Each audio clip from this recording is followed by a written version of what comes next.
is time. All right. A little ice storm, winds, freezing ice, freezing rain on electrical cables, on trees falling, branches on electrical cables, and that's it, man. Had no electricity yesterday. Had to rush out this morning and get a generator, so that's all working. And as soon as that generator started working, a few hours later, the electricity came back on. But guess what? I'll be ready for next time. And I guess anybody living in in Quebec or northern states should equip themselves with a generator. Super useful. All right.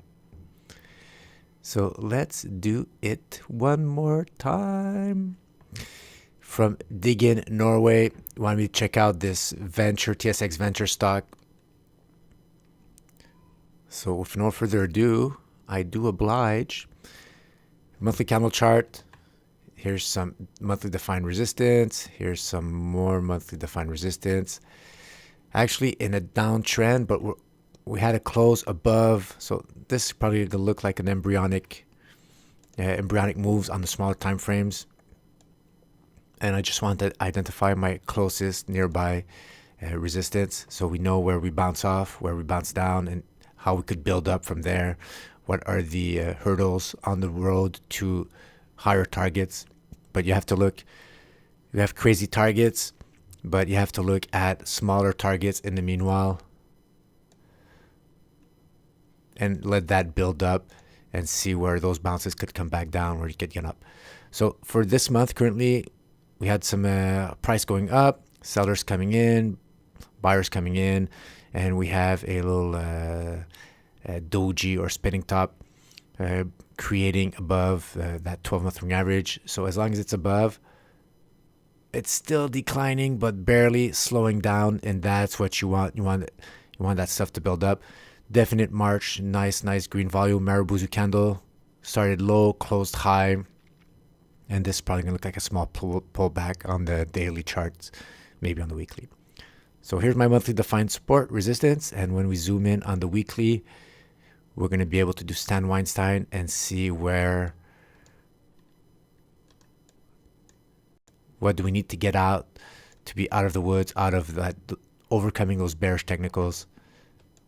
So for a while, if you see here, the Mass Filter Strength versus the SPX have been underperforming, but recently, even if the SPX has been going up, you have been outperforming it. This is beautiful, going through halfway point, coming back, testing the zero, and then continuing up. Embryonic breakout on the weekly right here, awesome. Off that base, right there. Crazy. Oh, look at that volume, it's just beautiful. On that breakout candle, keeping that price action above that breakout line. And right now, in the past few weeks, we have been above that still declining 30-week average, and that's why the overlay is not green. There's 3 checks for that overlay to be green, above an inclining 30-week average and outperforming the SPX. So very close to that. And you see that Ichimoku cloud defined resistance right here, sucking buyers coming in, bring the price action back down. So embryonic breakout, and usually you need 2 or 3 after the second breakout, after you started getting out of it. That's when you start gaining momentum, and as long as you're staying above that 30-week moving average, you're all good, guys, because you're going to start going upwards. So maybe a bounce back here, let that 30-week average flatten, go back up, pull back to that breakout line. Hopefully that holds. If you go down below here, maybe a wick on the smaller time frames, but that's not optimal. But that resistance is now support. That resistance is now support, and you got to wait to see which one holds. If it pulls back on contracting volume, then you're all set, and you have to wait for the Mansfield. So if it pulls back, the Mansfield going down, never go long when it's going down. Wait for a bounce back up, and then you'd buy here, That resistance turns support protecting you, 30-week average inclining protecting you. You could probably take half a position here. But you still have to overcome that cloud. So if you're really patient, here's our closest monthly defined support. Here is our weekly defined resistance, monthly defined resistance, weekly defined resistance, and Ichimoku cloud, all that close area right here. So embryonic breakout, you could probably let it slide for a few more weeks, maybe April, May, and then if it builds up and you start getting nice price action, instead of entering here, you could wait until you have a close above those two levels here, half position, and after that, when it pulls back right here with that 30-moving average, maybe it's going to be higher, and then you could have the remainder half position here and play it up until you reach higher resistance, and the same thing goes over and over, pulls back to your breakout line.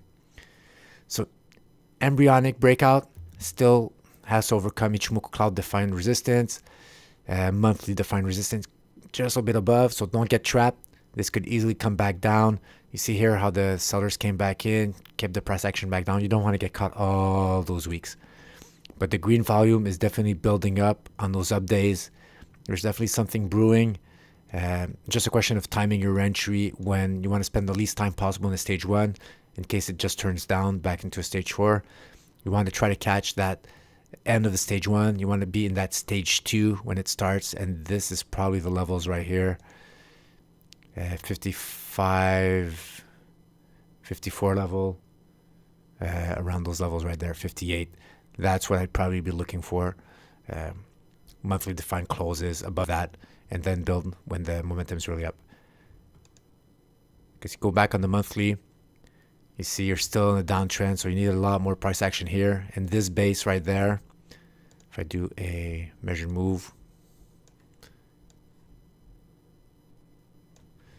add it to breakout line.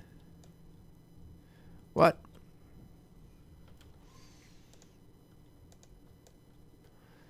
And then that target builds up and brings me all the way to the next level here. I love the symmetry.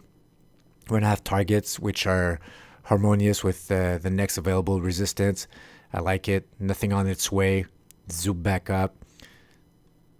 It confirms that I read this pattern, or this pattern is going to yield the type of measured move, which is not going to be interfered. Anything that's harmonious, anything that's smooth, I tend to agree with. Less jagginess. You just want a nice slope all the way to those targets. So dig in Norway, nice spot. I think this just needs a little bit more maturing. Make sure you weed out all those weak hands, and that the longs, the ones that aren't buying on margin, that are going to keep this for a long time. Let's see if they're enough to pull that price action, go back up. All right. Thanks for watching. Ciao, guys.